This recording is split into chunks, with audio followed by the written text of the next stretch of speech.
SYMBIOTE by Michael G. Coney. Originally published in the number 15 edition of a British series of anthologies called New Writings in SF in 1969, which republished it in their number 9 edition in 1972. It then appeared in a Dutch anthology in 1976. Read by Darrell T. Smith II for my channel, Quasar Spectra. Symbiote. The grassy slope, long and steep. From the summit, where the fingers of jagged rocks thrust from the emerald like those of a drowning man from an algae swamp, to the base, where the waves, silver-flecked and foam-edged, surged and smashed about the gray, immemorial granite. The slope was slashed by a wide path, about halfway up, a long scar across the coastline. The path red, the red of Devon soil trodden into mud, dried into flakes, trodden again, molded and shaped by trudging feet for thousands of years. Walking along the path, slowly, a man, Joe. Joe paused as he rounded the headland, scanning the path ahead which swept around the rim of the small bay. He had a long way to go, and he had come a long way, too. He wanted to make the next village before nightfall. It was growing cool, and the sun had disappeared behind black, threatening clouds above the horizon. The water was pearl gray, and the wind blew wet. There would be a storm soon. The Chinto was heavy. It sat on his shoulders, gripping his neck with its furry knees, long fingers buried in his scalp. Joe was used to carrying the Chinto. It had been there for many years now, ever since he could remember. But then he was not good at remembering. Dimly, he felt that the Chinto had always been there, since the beginning of time. He tried to think back, to recall what it had been like before. It was no good. He stopped trying. He addressed the Chinto. He gestured vaguely at the sky, trying to phrase the concept at the back of his mind. That it was late. He was tired.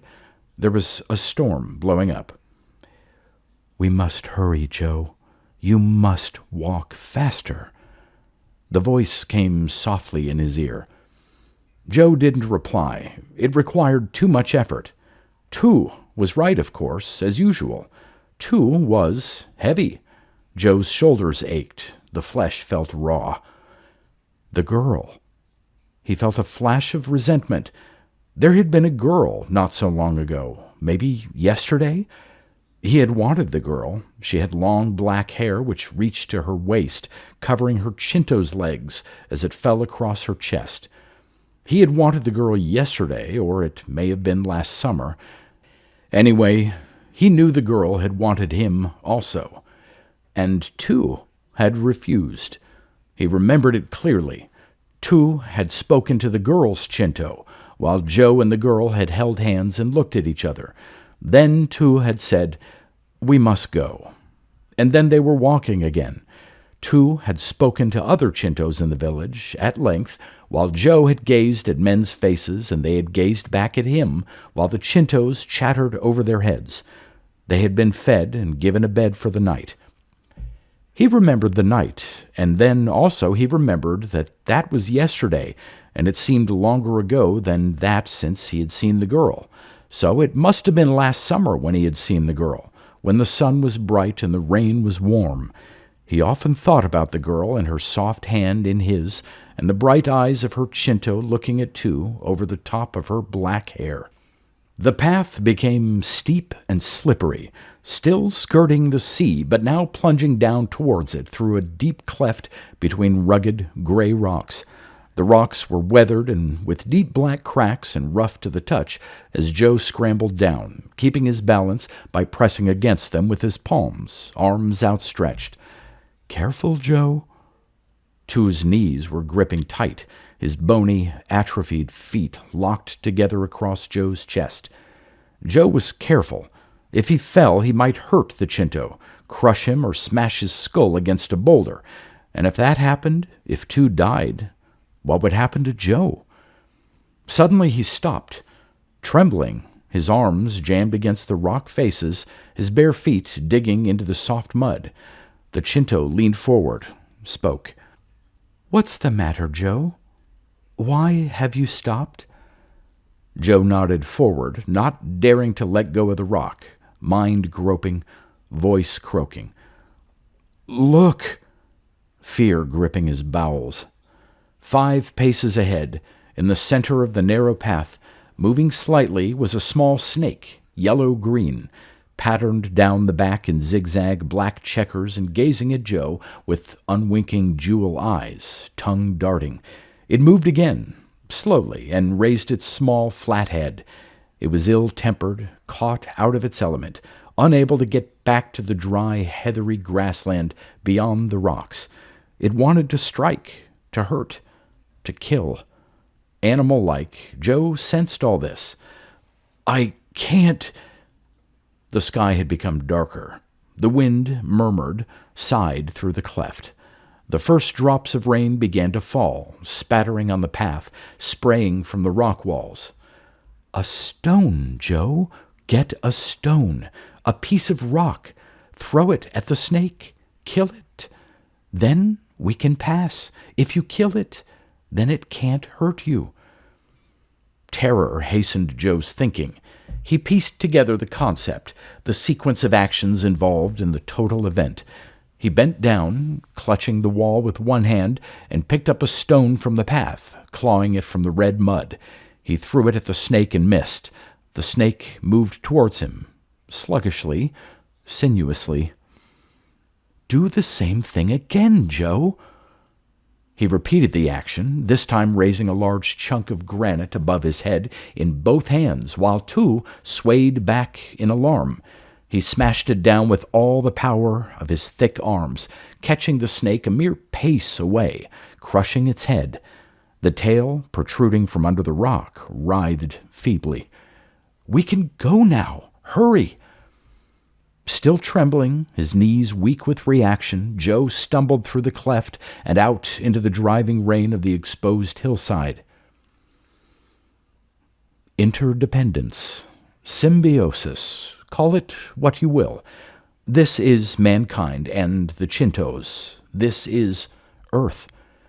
This is no case of a host and parasite relationship. At first, yes, this might have been true, centuries ago when the Chintos were first imported as pets. But then, before the Chintos, there were cats and dogs. Were they also parasites?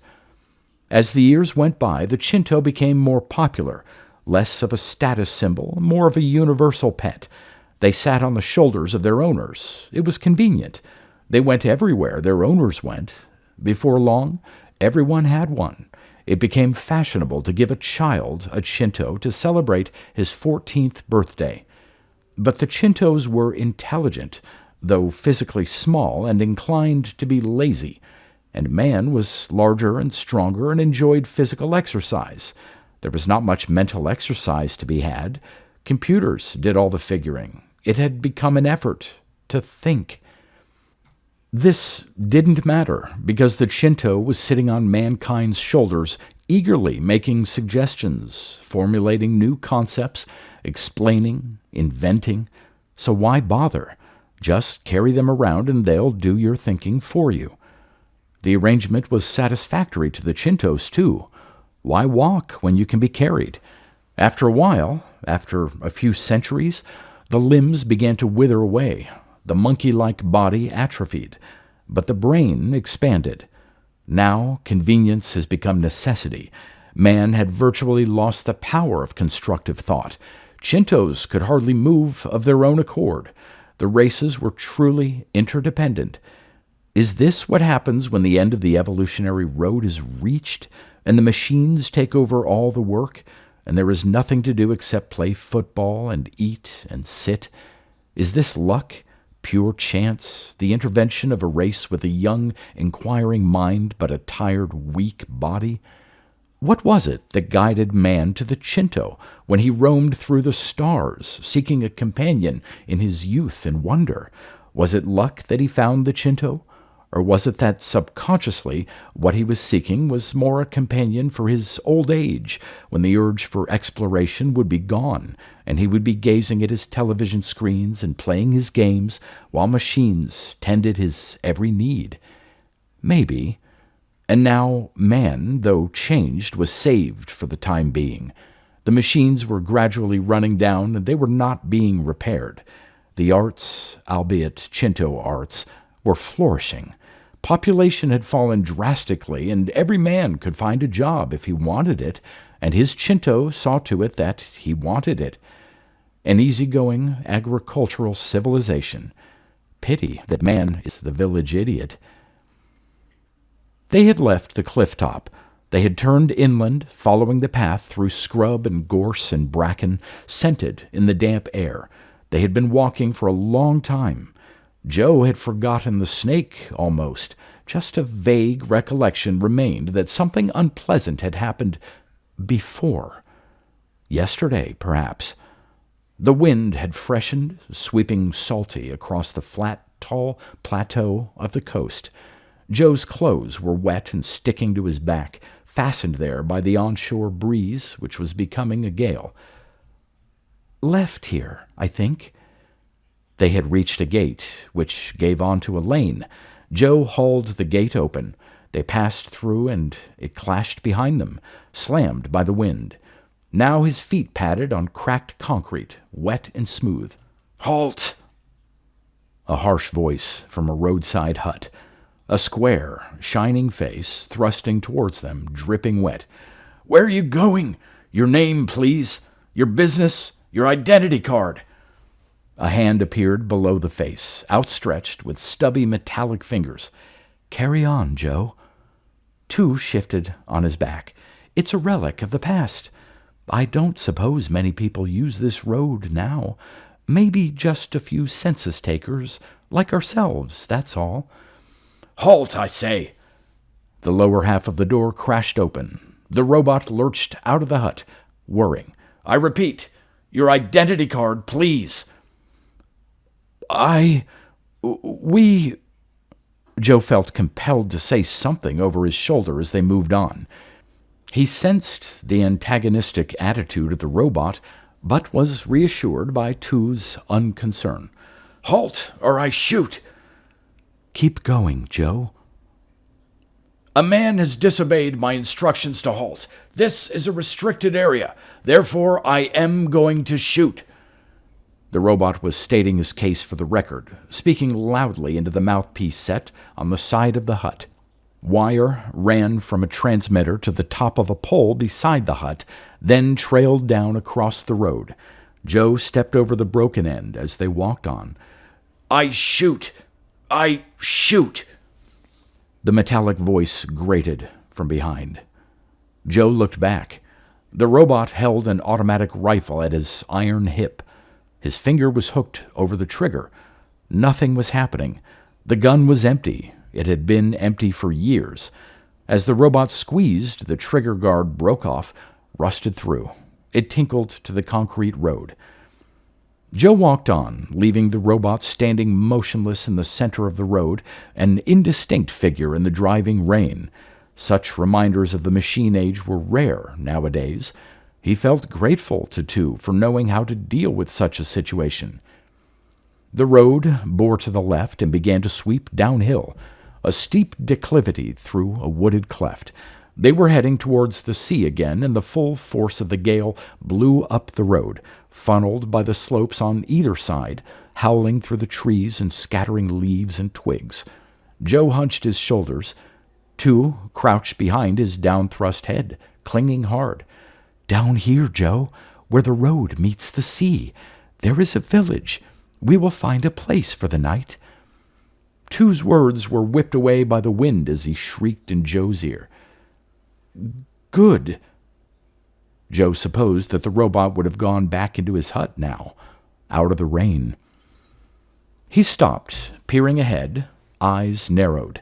Someone was approaching, running, a swaying shape through the rain. Later, it seemed, he heard the rapid padding of footsteps, which eventually stopped. The man was before him, panting, wild-eyed, hair plastered down his forehead. He looked about 50 years old, and he was thin, and he wore no clothes. Neither did he have a Chinto on his back. He mouthed at Joe soundlessly. There was a deep gash on his left shoulder. "We are Joe, too," said Joe conventionally. "We are?" The man looked wildly around, mouth hanging agape. "We are—" A look of terrible pain and desolation was on his face. His hands reached up, felt his collarbone, his upper chest, touched the wound on his shoulder. "We are— Your Chinto is gone?" Joe stated the obvious, flatly. Yes, the village, storm, sea, high. Oh, God, we are going to get help. We got hurt."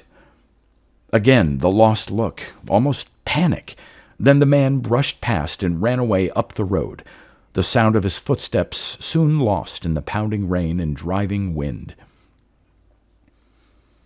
Her hair had been jet black and her eyes green, slightly slanting. When she moved her head, her hair flopped across her face. She raised her hand and pushed it back, and suddenly there were the green eyes again, looking at him steadily, and his stomach felt strange, shivery. "Joe, hurry up. We've got to get down to the village. What are you doing standing here in the rain?" "Sorry." He started to walk again, still faintly surprised at the vividness of his own visions. It was almost as though she had been there, standing before him. It was a scene of chaos, men running to and fro, their Chintos urging them on, instructing. The squeaks of the Chintos and the gruff shouts of the men rose above the roar of the sea and wind as they labored in the rain and spray, the whole rendered more confusing by the overcast twilight. "Come and give us a hand." A man stood before them, his Chinto gibbering. "We need all the help we can get." The Chinto released his grip on the man's hair and gestured at a human chain which had formed along the foreshore under the towering black cliff. The Chintos were directing the operation, standing in a little group on a raised slab of concrete among a pile of rubble, conveying their instructions to a tall man who shouted commands, hands cupped around his mouth. Joe carefully lifted two from his back and set him down among the other Chintos, then joined the chain, feeling lost, keeping his eyes on the furry group on the concrete slab. Something familiar about the slab struck him. It was a house, collapsed, leaving only the solid foundation. Water washed cold about his ankles. A chair was passed into his hand by the man on his left. He gave it to the man on his right, turned back, received a load of wet bedding, flapping in the wind, passed it on. They had been organized well. While other folk, not thinking to join the chain, wandered about vaguely with articles of furniture in their hands, the long line of organized men worked on, efficiently, transferring possessions from collapsed houses in a long line along the beach, then up a winding path to the secure buildings on the cliff top. They worked on for half an hour or more, feverishly, rhythmically, while it became darker. Guttering lanterns were sighted at intervals along the beach, and away to Joe's left was a blaze of light marking the scene of the rescue operations. Away from two, by himself, an independent man among a row of independent men, he became aware, gradually, of a strange sensation, a mental unease. No, not exactly unease, just a stirring of interest. Curiosity. What was going on? Why were they passing these possessions along the foreshore while the surf pounded at their feet and the rain drove against their backs? What was it all about? He found that he had left the chain, was trudging along the beach, the pebbles crunching under his feet. He approached the group of lanterns around the shattered house where men, directed by Chintos, shifted beams. tugged at projecting corners of furniture and passed salvaged items to the first man in the human chain. The shattered house. The cliff had fallen in here, sliding forward, burying a row of houses on the foreshore, smashing others without burying by the sheer force of huge slabs of falling rock now lying scattered about the beach like giant dice in a mammoth game of chance, life or death. He wondered whether the other houses, those towards the far end of the beach, had been cleared of the injured and their possessions, or whether they had been abandoned as beyond hope of rescue or salvage. Aimlessly he wandered towards them, swinging a lantern at his side. He began to pick his way over boulders, clambering clumsily with one hand holding the lantern high. Shadows flickered before him. The rocks seemed to move, to shift like giant turtles in the guttering light. Presently he sat down. The two Chintos had chattered over his head as he had gazed into her deep eyes, chattered as he gazed, only half listening, stargazing. Blood group? Parentage? IQ 86? Stamina factor? Foot-pounds per stone? Gene pattern? He heard. He didn't understand. He didn't try. He was spellbound. No, not suitable. Come on, Joe. We must be on our way. He looked up, aware suddenly of his surroundings. It was dark, apart from the pool of light from the lantern at his feet. The voice? The voice had been in his head, an echo from yesterday. Just an echo of a disappointment he knew he would never forget, where usually he found forgetting all too easy. The din was deafening as he struggled back across the boulders, the rain and spray now stinging the other flank. There was, nevertheless, something missing from the sounds of the beach. He shook his head, clearing his ears of water. There were no voices any more. How long had he been sitting in the rain? The chant of toiling men, the twittering of the Chintos, they had ceased. He arrived at the shattered house, which previously had been the scene of frenzied activity. No one was there. A few pathetic, forlorn rags and sticks of broken furniture lay about, gleaming wet in the lamplight. He hurried on. He began to scream. Two! Two! Two would never leave him. Two would be waiting along the beach a bit, on that big concrete platform with all the other Chintos. Soon, Two would be on his shoulders again, and they would be off to the next village. Together, the same as always. He hurried on, sobbing, not trusting the logic which told him Two would be there. The platform was here. Just along a bit. Not here. Oh, God, not here. A vast, dim pile of rubble rose before him, merged into the black sky as he lifted the lantern, trying to see the end of it. Boulders, shale, sand, turves of grass in mountainous confusion, as high as the feeble light would carry. The cliff, undermined, had toppled, fallen, and spread across the beach to the very margin of the sea. The lantern fell from Joe's hand.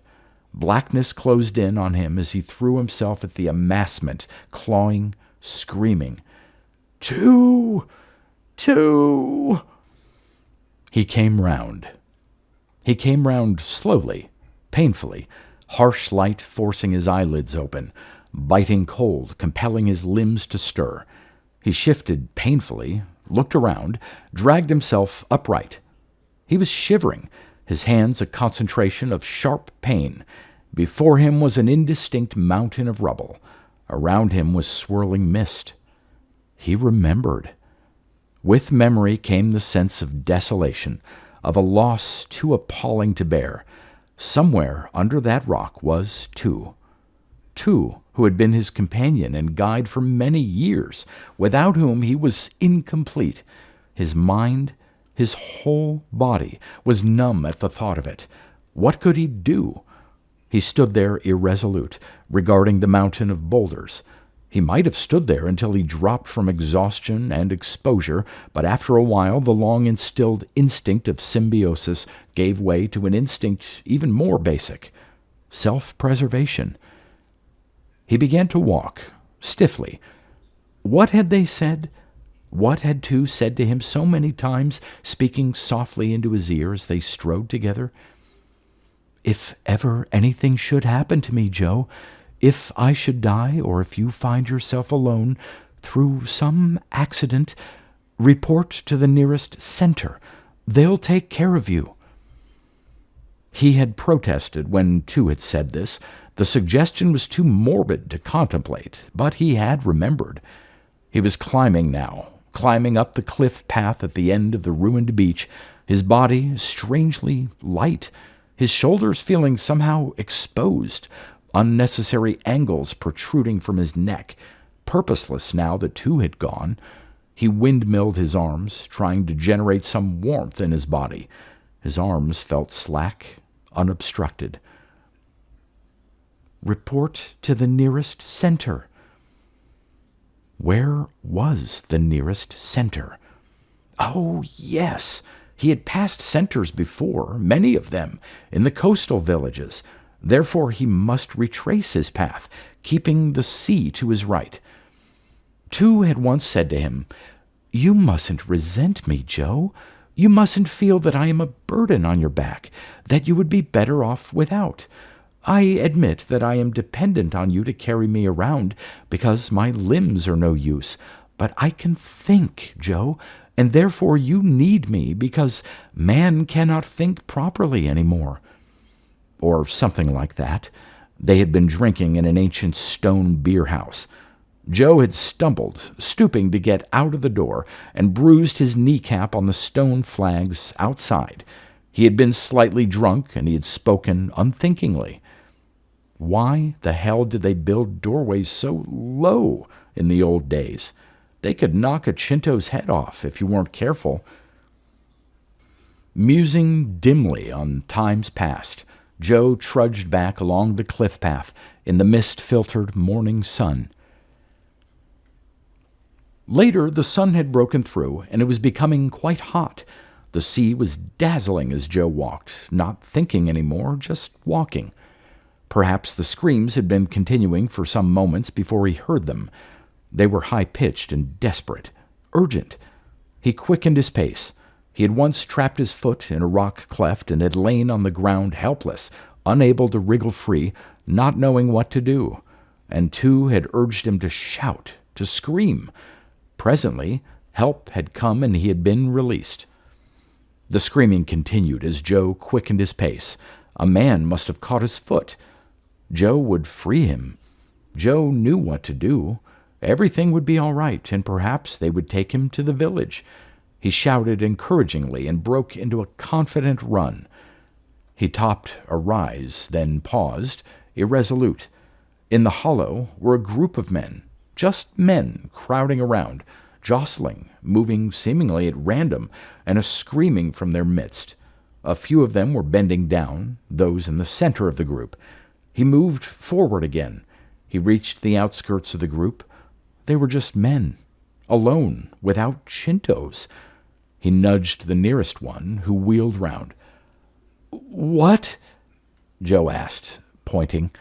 The man's eyes were wide, fearful. He looked at Joe blankly. "What is happening?" asked Joe, making a conscious effort to clarify his meaning. "You also," stated the man abstractedly. "Cliff fall. Back," he gestured. "In the dark. Our Chintos were gone. Gone. You know? Some of us walked into the sea." "Yes. But what is happening there?"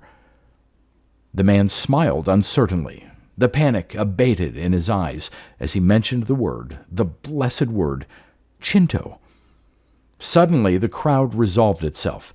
Those in the center straightened up. A battered, dazed Chinto was hoisted aloft and settled on the shoulders of the tallest man. The whole crowd set off at a trot. The Chinto, eyes rolling, looked back as they ran, twittering softly but desperately, "Surely, oh, surely." Joe watched them go, then bent down to the girl lying motionless on the short grass.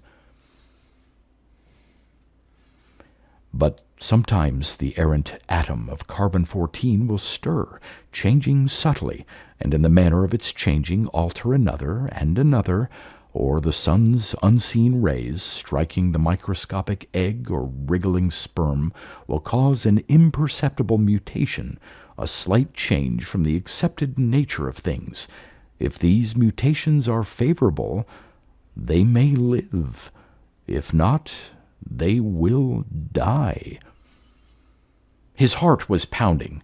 His stomach was weak and filled with an empty fluttering. She was lying there helpless, and they had torn her blouse in separating her from the Chinto, uncovering her left breast as she lay, still breathing, thank God, still breathing, still alive.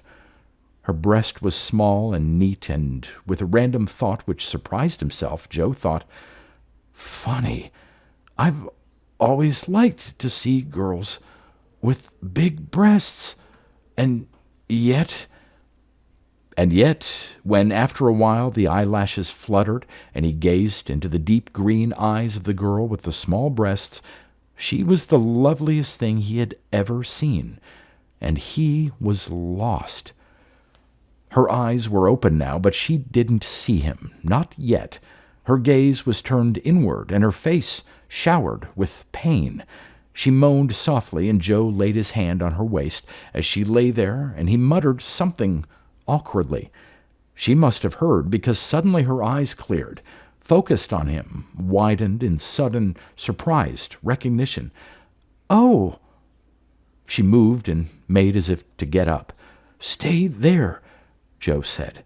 "Stay there for a while. What happened?" She began to speak, and suddenly it was like listening to two again. So easily did Joe understand her meaning. Her speech so clear after the inarticulate human grunts to which he had become accustomed. "They took my Chinto. She was good to me. Her name was Elle. We were walking along the cliff, and they came from over the hill in a crowd. They wanted us to take them back to the town, but Elle said we couldn't. There was something more important, but she told them which way to go. They were frightened, I think. They kept looking at Elle, and they wouldn't go away. Then one of them suddenly made a grab. They were all round us. We couldn't get away."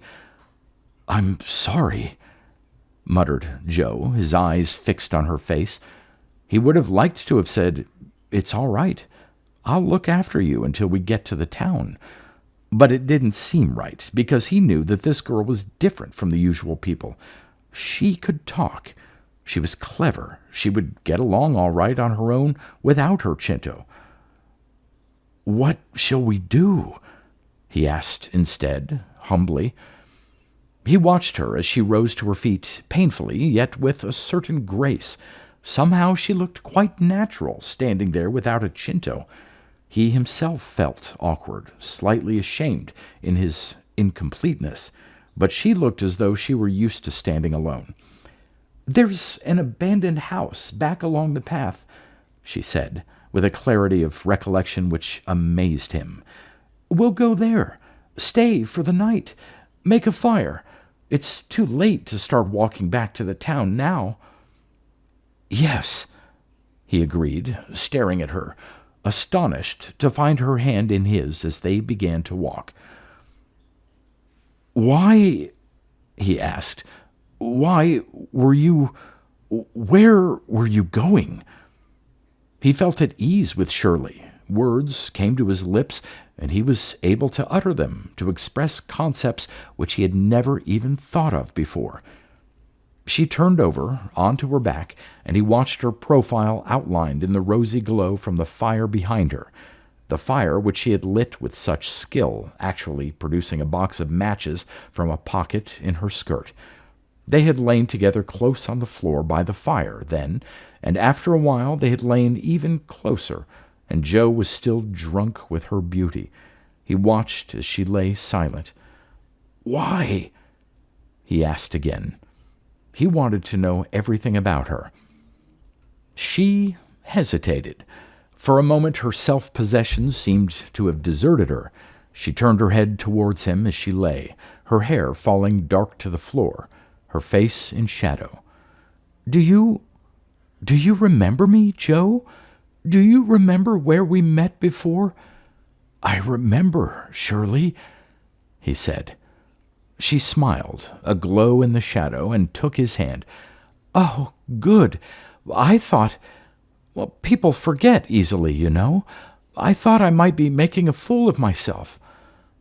"Why?" "Because we were coming after you, Joe. Elle and I were coming to find you." "Coming to find us?" he repeated stupidly. "No, not you and two.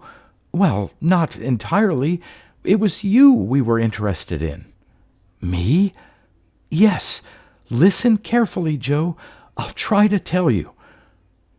The Chintos have always looked after me well. Very well. I've had several of them. They used to change them from time to time. Elle was the last, and they have all tried to teach me things and make me do things for myself. They said I was brighter than most people. My IQ is 118. Joe nodded. He had heard two mention Joe's IQ many times, with some pride at the fact that it was 86. 118 must be very clever indeed. They said that I represented a real hope for the human race. They felt very bad about the way people had lost their brains. In a way, they felt responsible. That day, after we first met, it was the day before yesterday, you know, Joe, I said to Elle, I like him. And Elle said, it was very debatable. He was almost right for you. And we went back to our room, and Elle got out the charts, and after a while she said, oh, and she chattered fast. You know the way they do when they get excited. She said something about matching gene patterns. And then she said, we must find him. I couldn't believe it. We set off almost immediately, as soon as Elle had sent off a letter to the Master Center. A letter about us, Joe. Us. Imagine that. What shall we do tomorrow? Asked Joe. It must have been hours since he had last thought of two. She smiled, rather sadly. He hadn't understood. He had grasped that they could stay together for a while, but that was all. He couldn't understand that together they might have a child who could be the start of a new pattern of civilization, with man playing an equal part, and there was no use in her trying to explain it. He wasn't trying to listen now. She had spoken for too long. He was just looking at her, the firelight tinting his face carmine as he gazed at her without understanding, with the unquestioning eyes of love. And even then he could only think of her as a sleepstress, a temporary bedmate, because to him permanency was unimaginable. Yet the odd thing was that she loved him too. What shall we do tomorrow? Joe asked again. He might not be able to visualize the far future, but at least he could think about tomorrow. Perhaps she could keep him here for a while, for a week or two at least, until they were found, and he was taken away from her, having served his purpose. It was isolated here, at least 5 miles from the nearest village. Tomorrow? She said, gaily, leaning across and kissing him on the cheek so that his arms went about her, tight. Tomorrow I shall take you fishing. It could be called coincidence that these two met again, that they came together on that lonely hillside through a 1-in-a-million chance. But then all mutations are random. They occur, therefore they must occur somewhere.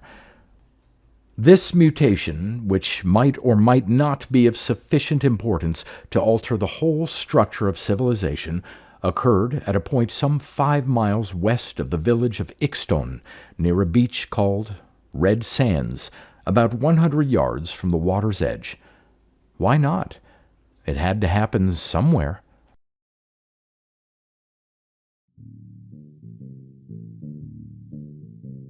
You've been listening to pre-1990s speculative fiction readings with a highlight on science fiction by Darrell T. Smith II.